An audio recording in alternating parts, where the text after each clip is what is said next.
Evening everyone. Today's class is devoted for dividend decision.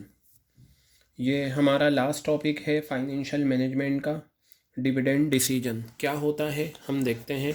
देखिए, हमने इससे पहले फाइनेंसिंग डिसीजन करा था, इन्वेस्टमेंट डिसीजन करा था। इन्वेस्टमेंट डिसीजन में हमने long term investment decision and short term investment decision करा था। अब यहाँ पर हमें करना है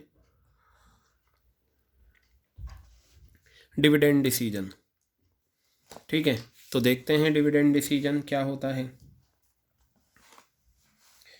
देखिए, ये एक टेबल आपने करी थी ईबीआईटी वाली। इसमें क्या था, ईबीआईटी आपका earning before interest and tax, interest minus करा कितना, जो भी अमाउंट होता है वो माइनस करा, ईबीटी आया। ईबीटी में से आपने टैक्स माइनस करा, ठीक है, ईएटी आया। अर्निंग आफ्टर टैक्स में से आपने प्रेफरेंस डिविडेंड माइनस करा, तो आपके पास अर्निंग्स अवेलेबल फॉर इक्विटी आया। देखिए, लोन वाले अपना इंटरेस्ट ले लेते हैं, डिबेंचर्स वाले अपना इंटरेस्ट ले लेते हैं। सरकार कहती है जी टैक्स दो, ठीक है, सरकार को टैक्स दे देते हैं। जब शेयर होल्डर की बात आती है तो प्रेफरेंस वालों को प्रेफरेंस मिलती है, उनका प्रेफरेंस डिविडेंड दे दिया जाता है। अब ये जो आपका अमाउंट आता है अर्निंग्स अवेलेबल फॉर इक्विटी, मान लीजिए ये 4 करोड़ रुपए है, ठीक है। अब ये अर्निंग्स हुई है कंपनी को। अगर कंपनी ये 4 करोड़ रुपए सारा का सारा अमाउंट इक्विटी शेयर होल्डर वालों को एज इक्विटी डिविडेंड दे दे, ठीक है, तो बेटा अगर मान लो फ्यूचर में हमें नुकसान हो गया, ठीक है, तो उस नुकसान को कंपनसेट कौन करेगा। और अगर हम ज़्यादा इक्विटी डिविडेंड देंगे तो इक्विटी शेयर होल्डर आगे से और ज़्यादा की उम्मीद रखेंगे, हमें और ज़्यादा इक्विटी डिविडेंड मिलना चाहिए। ऐसा होता है ना, जब हमें 2,000 रुपये पॉकेट मनी मिल रही है तो हमारी पॉकेट मनी मान लो 2,500 कर दी गई, फिर हमारी उम्मीद और बढ़ जाती है, फिर हम 3,000 की तरफ जाते हैं, फिर हमारी उम्मीद और बढ़ जाती है, फिर हम 3,500 की तरफ जाते हैं। क्लियर हो गई बात ये। तो ये जो हम क्या होता है, अगर हम अर्निंग्स अवेलेबल फॉर इक्विटी सारी की सारी इक्विटी शेयर होल्डर को दे दें और आगे हमें नुकसान हो जाए तो उस नुकसान को कौन कंपनसेट करेगा। और अगर हम ये 1 रुपया भी ना दें तो वो नाराज़ होंगे, वो अपना इक्विटी शेयर्स बेचकर हमारी कंपनी छोड़ सकते हैं। तो बेटा होता क्या है, अर्निंग्स अवेलेबल फॉर इक्विटी में से कुछ पैसा हम क्या करते हैं, इक्विटी डिविडेंड के तौर पर दे देते हैं, और कुछ पैसा ये सोचकर रुका लेते हैं कि फ्यूचर में काम आएगा, ठीक है, कहीं पर हमें इन्वेस्टमेंट करना हो वहाँ पर काम आएगा। उसे हम बोलते हैं रिटेन्ड अर्निंग्स। क्या बोलते हैं, रिटेन्ड अर्निंग्स। क्लियर हो गई बात बेटा। इसी कॉन्सेप्ट से रिलेटेड है क्या, डिविडेंड डिसीजन। इसी कॉन्सेप्ट से रिलेटेड है डिविडेंड डिसीजन के अर्निंग्स अवेलेबल फॉर इक्विटी का कितना हिस्सा हमें रिटेन करना है और कितना हिस्सा हमें इक्विटी डिविडेंड के तौर पर देना है। हम रिटेन यूँ करते हैं, देखिए हमने 3 करोड़ रुपए रुका लिए, अब हम ये अपने पास नहीं रखेंगे, हम इस 3 करोड़ रुपए को किसी दूसरी कंपनीज़ में इन्वेस्ट कर देंगे, या कहीं ग्रोथ अपॉर्चुनिटीज़ होगी वहाँ पर ये 3 करोड़ रुपए लगा देंगे। तो बेटा वहाँ 3 करोड़ रुपए लगाने से, ठीक है, क्या होगा, हमारी इनकम और जनरेट होती रहेगी और जनरेट होती रहेगी। क्लियर हो गई बात ये। तो अब हम देखते हैं डिविडेंड डिसीजन क्या है। बताया, this decision is related to appropriation of earned profit. जो प्रॉफिट कमाया है उसका appropriation. This decision is related to appropriation of earned profit. कमाया हुए प्रॉफिट का बंटवारा। कमाया हुआ अर्नड प्रॉफिट क्या है, अर्निंग्स अवेलेबल फॉर इक्विटी है, और अप्रोप्रिएशन का मतलब बांटना, कितना हिस्सा रिटेन्ड अर्निंग्स में जाएगा, कितना हिस्सा इक्विटी डिविडेंड में जाएगा। वही बात नीचे बताई।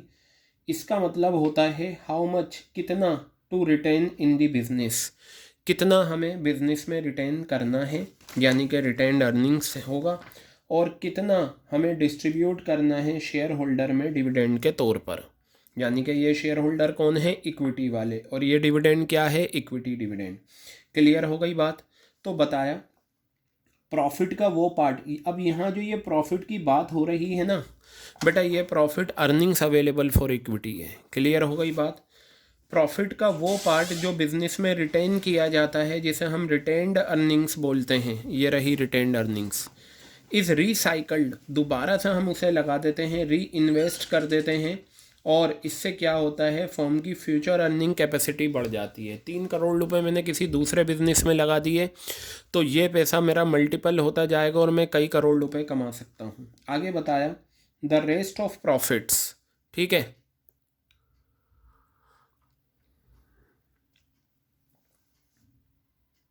The rest of profit are distributed, जो बचा हुआ प्रॉफिट है वो डिस्ट्रीब्यूट हो जाता है अमंग शेयर होल्डर्स के बीच में in the form of dividend, dividend के तौर पर।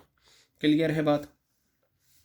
अब यहाँ देखिए, प्रॉफिट का वो पार्ट जो रोक लिया जाता है वो रिटेन्ड अर्निंग्स है, और प्रॉफिट का वो पार्ट जो डिस्ट्रीब्यूट कर दिया जाता है वो डिविडेंड के तौर पर दिया जाता है। अब इस डिसीजन को रेसिडुअल डिसीजन भी कहते हैं। क्यों? क्योंकि ये कंसर्न होता है डिस्ट्रीब्यूशन ऑफ रेसिडुअल और लेफ्ट ओवर इनकम। देखिए, ये वो इनकम है जो लेफ्ट ओवर है, बस ये बची, अब इसमें से कुछ नहीं दिया जाना, तो इसलिए इसे डिविडेंड डिसीजन को रेसिडुअल डिसीजन कहा जाता है। बेटा अब इसके ये कुछ फैक्टर अफेक्टिंग हैं जो आपको करने हैं। इसमें आपको बस ये बताना है ज़्यादा डिविडेंड देना है या कम देना है, ज़्यादा देना है या कम देना है डिविडेंड, आपको ये चीज़ देखनी है। चलिए देखिए, ये आपको दे रखे हैं कुछ पॉइंट्स, 11 पॉइंट्स आपको सारे के सारे करने। तो पहला पॉइंट है अर्निंग्स। बेटा बताया dividend is paid out of current year और प्रीवियस ईयर अर्निंग। सही बात है, डिविडेंड जो होता है या तो करंट ईयर की अर्निंग्स से दिया जाता है, earnings available for equity current year की, या प्रीवियस ईयर की अर्निंग्स। ठीक है, अब बेटा ये बताओ, अगर ज़्यादा अर्निंग होगी तो हम ज़्यादा डिविडेंड दे देंगे, कम अर्निंग्स होगी तो हम कम डिविडेंड दे देंगे। बताया if there are more earnings, अगर अर्निंग्स ज़्यादा हैं, then company declares high rate of dividend. ठीक है, अगर अर्निंग्स ज़्यादा हैं तो कंपनी ज़्यादा रेट ऑफ डिविडेंड डिक्लेयर करती है, और अगर अर्निंग्स कम हैं तो कंपनी कम डिविडेंड डिक्लेयर करती है। क्लियर हो गई बात। अगर अर्निंग्स ज़्यादा हैं तो ज़्यादा डिविडेंड डिक्लेयर होगा, अगर अर्निंग्स कम हैं तो कम डिविडेंड डिक्लेयर होगा। क्लियर हो गई। और ये होता है, कंपनी ज़्यादा प्रॉफिट कमाती है ज़्यादा डिविडेंड देती है, कम कमाती है कम देती है। अब आ जाओ स्टेबिलिटी ऑफ अर्निंग्स। देखिए, स्टेबिलिटी से रिलेटेड 2 पॉइंट हैं, एक स्टेबिलिटी ऑफ अर्निंग्स है, एक स्टेबिलिटी ऑफ डिविडेंड है। तो कोरिलेट करते हुए चलना, पॉइंट याद करना आपके लिए आसान होता है। स्टेबिलिटी ऑफ अर्निंग्स का मतलब ये हो गया कि एक कंपनी कमा रही है स्टेबल अर्निंग, रेगुलर लेवल पर कमा रही है। जैसे फॉर एग्जांपल मान लीजिए बल्ली मारान में एक जनरल स्टोर है जो रोज़ाना 600 रुपये कमा रहा है, कभी 600 रुपये, कभी 500 रुपये, कभी 550 रुपये, कभी 650 रुपये, मतलब डेली कमा रहा है। ये नहीं होता कि उसने 100 रुपये कमाए या 50 रुपये कमाए, मतलब 500 रुपये से लेकर 650 रुपये के बीच में रोज़ाना कमा लेता है। इसे हम बोलते हैं स्टेबल अर्निंग, कि वो काम जो स्टेबल जो रोज़ाना हो रहा है। अगर आप रोज़ाना स्टडी करते हैं 4 घंटे की तो हम ये कहेंगे कि आपके पढ़ाई में स्टेबिलिटी है। जैसे आप रोज़ाना सोते हैं पाबंदी के साथ 10-10 घंटे, 11 घंटे, 12 घंटे, तो हम ये कहेंगे कि आपकी नींद जो है वो स्टेबल है, स्टेबिलिटी है, आप रोज़ाना वो काम बहुत पाबंदी से करते हो। तो यहाँ बताया अगर एक कंपनी की अर्निंग स्टेबल है, मतलब बार बार वो अच्छा कमा रही है, तो ज़्यादा डिविडेंड। देखिए कहीं ना कहीं डिविडेंड जो है अर्निंग से जुड़ा हुआ है, अगर अर्निंग ज़्यादा तो ज़्यादा डिविडेंड, अर्निंग कम तो कम डिविडेंड। स्टेबल अर्निंग का मतलब रेगुलर अर्निंग अगर आप कमा रहे हैं तो आप ज़्यादा डिविडेंड देंगे। A company having unstable earning, अगर कंपनी की अर्निंग अनस्टेबल है तो कम डिविडेंड पे किया जाएगा। क्लियर हो गई बात ये, ठीक है। तो बेटा अब आ जाओ कैश फ्लो पोजीशन। ये भी बहुत सिंपल है, अगर कैश फ्लो पोजीशन बहुत अच्छी है, रेगुलर बेसिस पर पैसा आ रहा है कंपनी के पास, तो ज़्यादा डिविडेंड डिक्लेयर करेगी, और कैश फ्लो पोजीशन अच्छी नहीं है तो कम। बताया if there is surplus of cash, अगर कैश सरप्लस में है, ज़्यादा कैश है, तो कंपनी ज़्यादा डिविडेंड डिक्लेयर कर सकती है, और अगर शॉर्टेज है कैश की तो कंपनी कम डिविडेंड डिक्लेयर करेगी। आप इसे एरो की फॉर्म में बना लेना, उससे याद करना आपके लिए आसान। देखिए पॉइंट ज़्यादा हैं लेकिन याद करना आसान है। आगे बताया ग्रोथ अपॉर्चुनिटीज़। मैं आपको बताऊं, बहुत सिंपल है ये ग्रोथ अपॉर्चुनिटीज़। ठीक है, जैसे मान लीजिए ये एग्ज़ाम्पल था, 4 करोड़ रुपए की अर्निंग हुई। अब किसी ने बताया भाई देखो तुम्हारे सामने ग्रोथ अपॉर्चुनिटीज़ बेहतर है। अगर ये तुम सामने, ठीक है, मान लो ये प्रोजेक्ट है ए, अगर तुम इस प्रोजेक्ट में पैसा लगा दोगे तो तुम्हारी अर्निंग ज़्यादा हो सकती है, तुम्हारे सामने ये ग्रोथ अपॉर्चुनिटीज़ है। तो बेटा ये बताओ कंपनी क्या करेगी, इस 4 करोड़ रुपए में से ज़्यादा पैसा इस प्रोजेक्ट में लगाएगी, यानी कि ज़्यादा पैसा रिटेन्ड अर्निंग्स के तौर पर रोकेगी, ताकि वो पैसा यहाँ पर इस प्रोजेक्ट में लगाया जा सके। और इक्विटी वालों को डिविडेंड कम दिया जाएगा। क्या दिया जाएगा? इक्विटी वालों को डिविडेंड कम दिया जाएगा। इक्विटी वालों को डिविडेंड कम दिया जाएगा अगर ग्रोथ अपॉर्चुनिटीज़ अच्छी हैं। और बेटा अगर ग्रोथ अपॉर्चुनिटीज़ अच्छी नहीं हैं तो फिर इक्विटी वालों को डिविडेंड ज़्यादा दिया जाता है। अगर ग्रोथ अपॉर्चुनिटीज़ बहुत अच्छी हैं तो फिर हम ज़्यादा रिटेन करते हैं, कम डिविडेंड देते हैं। हो गया वो पॉइंट। देखिए, companies having good growth opportunities, अगर कंपनी के सामने ग्रोथ अपॉर्चुनिटीज़ अच्छी हैं, ठीक है, आप इसे ऐसा बना सकते हो, ये कंपनी है, ठीक है, good growth opportunities, good growth opportunities, ये आ गया। ठीक है, तो आप यहाँ लिखेंगे लेस डिविडेंड, कम डिविडेंड देंगे, क्योंकि हम अपॉर्चुनिटीज़ के लिए ज़्यादा पैसा रुकाएंगे। बताया एंड रिटेन मोर, हम ज़्यादा मनी रोकेंगे प्रॉफिट में से ताकि हम प्रॉफिटेबल प्रोजेक्ट्स में इन्वेस्ट कर सकें। उम्मीद करता हूँ ये पॉइंट आपके बहुत अच्छे से क्लियर है। क्लियर हो गई बात। Non growth of companies can pay higher dividend, यानी कि वो कंपनी जिनकी ग्रोथ अच्छी नहीं है वो ज़्यादा डिविडेंड पे कर सकते हैं, शर्त यह है कि उनके पास अर्निंग्स और कैश अवेलेबल हो। क्लियर हो गई बात ये। तो ये 4 पॉइंट में आपने देखा, ज़्यादा डिविडेंड, कम डिविडेंड, ज़्यादा डिविडेंड, कम डिविडेंड। लेकिन कुछ पॉइंट ऐसे हैं जहाँ पर आपको सिर्फ ध्यान रखना है। अब जैसे ये शेयर होल्डर प्रेफरेंस आ गई, ठीक है, क्या आ गई? Share holders preference. तो यहाँ देखते हैं, सम शेयर होल्डर जैसे कि रिटायर्ड पर्सन, देखो जो लोग रिटायर हो जाते हैं वो ये चाहते हैं कि उनकी अर्निंग स्टेबल रहे, कुछ ना कुछ हर महीने उनके पास आता रहे, ताकि वो, ठीक है, एक रेगुलर इनकम कमाते रहें।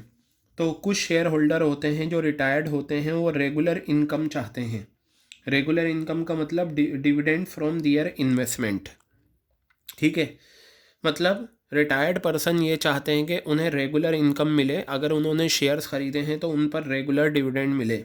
तो कंपनीज़ को हमेशा कंसिडर करना चाहिए ऐसे शेयर होल्डर की प्रेफरेंस को जब डिविडेंड डिक्लेयर करें, क्योंकि इन लोगों की आस, इन लोगों की उम्मीद अपने इन्वेस्टमेंट से लगी हुई है। इन्होंने पैसा इन्वेस्टमेंट कर दिया, अब ये इस काबिल नहीं है कि ये काम कर पाएँ क्योंकि एजिड हो चुके हैं। तो इन्होंने कहीं पर अपनी अर्निंग्स को लगाया और वहाँ से ये रेगुलर इनकम डिविडेंड की शक्ल में चाहते हैं। तो कंपनीज़ को इस चीज़ की तरफ ध्यान देना चाहिए। क्लियर हो गई बात। यहाँ ज़्यादा डिविडेंड डिक्लेयर करें या कम करें वो बात नहीं, बस आपको इतना लिखना है। क्लियर हो गई बात। अब ये आ गया stock market reaction. Stock market का मतलब शेयर मार्केट। अगर देखिए कंपनी के शेयर का प्राइस बढ़ रहा है तो हम ज़्यादा डिविडेंड डिक्लेयर कर सकते हैं, और कंपनी के शेयर का प्राइस अगर कम हो रहा है तो हम कम डिविडेंड डिक्लेयर कर सकते हैं। यहाँ बताया generally investors view an increase in dividend as good news.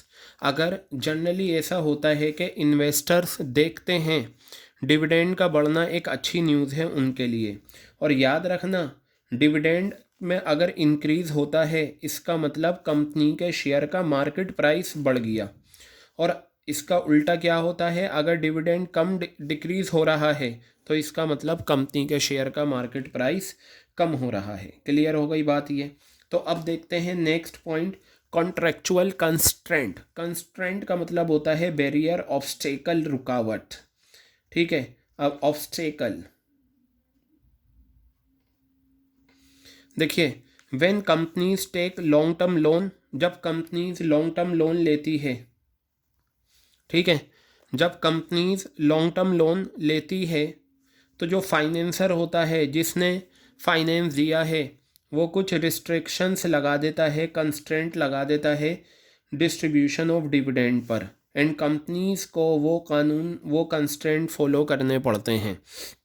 मतलब कोई फाइनेंसर है, बैंक भी हो सकता है, फाइनेंशियल इंस्टीट्यूशन भी हो सकता है, उसने कंपनी को लोन दिया तो जो एग्रीमेंट होता है, कॉन्ट्रैक्ट होता है, उसमें ये कंस्ट्रेंट, ये रुकावट डाल दी जाती है कि देखो जी आप डिविडेंड डिक्लेयर नहीं करोगे जब तक आप हमें पैसा नहीं देते, और ये कंपनी को फॉलो करना पड़ता है क्योंकि उसे पैसा लेना है।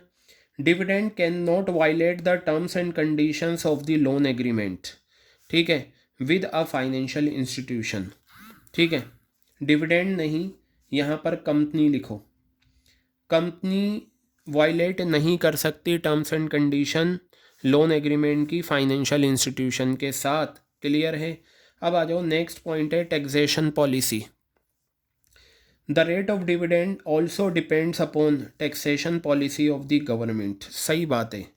अगर टैक्स रेट हाई है, देखो बेटा अगर टैक्स रेट ज़्यादा होगा तो ज़्यादा पैसा टैक्स की शक्ल में चला जाएगा। इधर देखो, ये अर्निंग आफ्टर, ये अर्निंग बिफोर टैक्स है।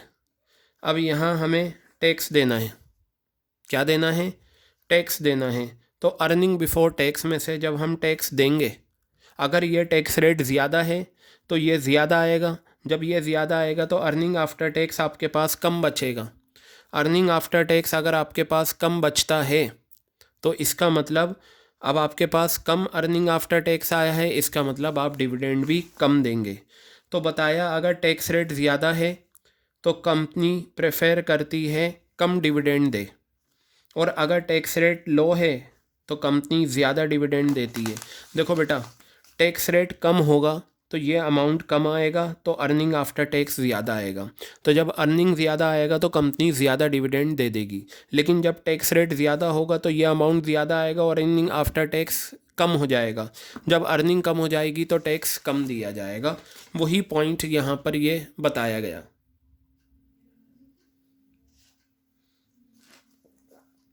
एक्सेस टू कैपिटल मार्केट बताया, large and reputed companies generally have easy access to capital market.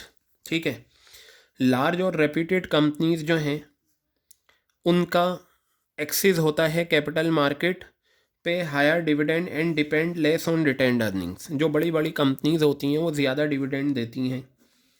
Smaller companies generally have low access to capital market, वो कम पे करती हैं डिविडेंड और वो ज़्यादा रिटेन्ड अर्निंग्स पे डिपेंड करती हैं। तो लार्ज और रेप्यूटेड कंपनीज ज़्यादा डिविडेंड देंगी, स्मॉल कंपनीज कम डिविडेंड देंगी।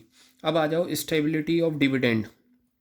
ठीक है, some companies follow a stable dividend policy, यानी कि कई सारी कंपनीज होती हैं जो अपने शेयर होल्डर के लिए स्टेबल डिविडेंड पॉलिसी अपनाती हैं, यानी कि हम रेगुलर बेसिस पर उन्हें डिविडेंड देते रहेंगे। ये नहीं कि एक साल स्किप कर दिया, दूसरे साल दिया, फिर तीसरे साल स्किप कर दिया, चौथे साल दिया। रेगुलर लेवल पर डिविडेंड दिया जाएगा। इससे अच्छा इम्पैक्ट पड़ता है शेयर होल्डर पे और कंपनी की रेपुटेशन शेयर मार्केट में इम्प्रूव होती है। क्लियर हो गई बात ये। आगे बताया, the stable dividend policy satisfies the investor. देखो, इन्वेस्टर किसी भी कंपनी में पैसा लगाता है ये उम्मीद करके कि उसे डिविडेंड के तौर पर रेगुलर इनकम मिलेगी। तो अगर कंपनी स्टेबल डिविडेंड पॉलिसी अपना रही है तो इससे क्या होगा, शेयर होल्डर को रेगुलर लेवल पर डिविडेंड मिलेगा, कंपनी की रेपुटेशन सुधरेगी और इन्वेस्टर का भरोसा बढ़ेगा कंपनी में। यहाँ तक के जो बड़ी बड़ी कंपनीज हैं और फाइनेंशियल इंस्टीट्यूशन हैं वो पसंद करते हैं इन्वेस्ट करना उस कंपनी में जिसकी स्टेबल डिविडेंड पॉलिसी होती है। क्लियर हो गई बात। लास्ट है लीगल रिस्ट्रिक्शन। कुछ रिस्ट्रिक्शन कंपनीज एक्ट में कुछ प्रोविज़न हैं जो रिस्ट्रिक्शन लगा देते हैं, रुकावट लगा देते हैं डिविडेंड की पेमेंट पर। ये प्रोविज़न फॉलो करने चाहिए जब हम डिविडेंड डिक्लेयर करते हैं। क्लियर हो गई बेटा बात ये। तो ये था हमारा डिविडेंड डिसीजन। आप इन्हें एरो की फॉर्म में कर लेना। कई सारे पॉइंट में आपको ये देखना है, ज़्यादा अर्निंग ज़्यादा डिविडेंड, कम अर्निंग कम डिविडेंड। क्लियर हो गई बात? तो पॉइंट पढ़ते ही आपको याद हो जाएगा कि इसमें क्या करना है। बेटा अब हमारे 3 पॉइंट कैपिटल स्ट्रक्चर के रहते थे, वो मैं आपको बता दूं। यह हमने करा था कॉस्ट ऑफ इक्विटी, यानी कि इक्विटी डिविडेंड। ठीक है, तो यहाँ पर मैंने लिखा था equity share holder expect a return on their investment. देखो, शेयर होल्डर कंपनी के शेयर्स खरीदते हैं, इक्विटी शेयर्स, तो वो इक्विटी शेयर होल्डर बन जाते हैं। उन्होंने जो अपना इन्वेस्टमेंट करा है कंपनी में, वो उम्मीद करते हैं कि उस पर रिटर्न मिलेगा, और वो रिटर्न क्या होता है? Earning per share. ठीक है, यहाँ देखो, as far as debt is increasing EPS, ये देखो ये टेबल बनाई थी। ये वाला वाई लिमिटेड में जो डेट था, ये क्या कर रहा है? ईपीएस को बढ़ा रहा है। तो वही बात बताई, as far as debt is increasing EPS, जहाँ तक ईपीएस को बढ़ा रहा है डेट, तो हम अपने कैपिटल स्ट्रक्चर में ज़्यादा डेट रखेंगे। क्लियर हो गई? क्योंकि हमारा ईपीएस बढ़ रहा है। As far as debt is decreasing EPS, देखो जेड लिमिटेड में डिबेंचर्स था, डेट था, लेकिन ये डेट होने से हमारा ईपीएस कम हो रहा था। तो अगर डेट हमारा कम हो रहा है तो हम सिर्फ इक्विटी शेयर्स रखेंगे अपने कैपिटल स्ट्रक्चर में। क्लियर हो गया ये पॉइंट? फिर था ये tax rate. High tax rate means preferred debt in capital structure. अगर आपका टैक्स रेट ज़्यादा है तो बेटा ये देखो, अगर ये टैक्स रेट ज़्यादा होगा ना, तो आपकी अर्निंग आफ्टर टैक्स कम हो जाएगी। तो ऐसे में आप क्या करो? डेट ज़्यादा रखो। डेट ज़्यादा रखने से आपका इंटरेस्ट जो होगा ना, वो बढ़ जाएगा, और जब इंटरेस्ट बढ़ जाएगा तो इससे क्या होगा? आपको कम टैक्स देना पड़ेगा। और बताया low tax rate means equity in capital structure. Clear हो गई बात ये? अब ये आ गया आरओआई। ये तो बिल्कुल वही है जो ये समझा था। देखो यहाँ पर यही बात बताइए, if ROI is greater than rate of interest, यानी कि आरओआई अगर ज़्यादा है इंटरेस्ट रेट से, तो बताओ इसे फेवरेबल फाइनेंशियल लिवरेज कहा जाता है या नहीं? ये समझाया था, फेवरेबल फाइनेंशियल लिवरेज। तो वही बात है, अगर आरओआई कंपनी की इंटरेस्ट रेट से ज़्यादा है तो कंपनी को ज़्यादा डेट रखना चाहिए अपने ईपीएस को बढ़ाने के लिए। ठीक है, और इसका उल्टा आप कर देना। देखिए यहाँ कहा this is called trading on equity, इसी को ट्रेडिंग ऑन इक्विटी कहा जाता है। ठीक है, आप चाहें तो ये पॉइंट हटा दें। क्लियर हो गई बात? तो बेटा ये था आपका कैपिटल स्ट्रक्चर, और ऑलमोस्ट आप ये दोनों हैं ना, गो थ्रू कर लेना।